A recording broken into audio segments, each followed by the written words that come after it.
Në një video që është përhapur gjithësisht në rrjetet sociale, Bill Gates deklaron: "Ne nuk lindëm për të punuar", një fjali që sfidon rrënjësisht konceptin tradicional të punës si thelbi i jetës njerëzore.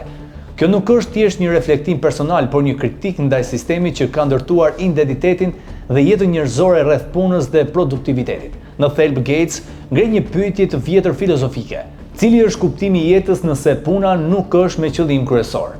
Me zhvillimin e inteligjencës artificiale kemi hyrë në një epokë ku shumë prej punëve të lodhshme mund të zëvendësohen nga makineritë. Kjo krijon mundësinë për një shoqëri të re ku njerëzit jetojnë me dinjitet pa qenë të detyruar të punojnë për mbijetesë. Por një sfidë madhore që shfaqet është ajo e identitetit. Në një botë pa punë të detyrueshme, si do të përkufizojmë veten? Propozimi për të ardhurat bazë universale, një pagesë mujore për të gjithë, pavarësisht nëse punojnë apo jo, mund të jetë një zgjidhje për të ruajtur dinjitetin njerëzor në epokën e automatizimit.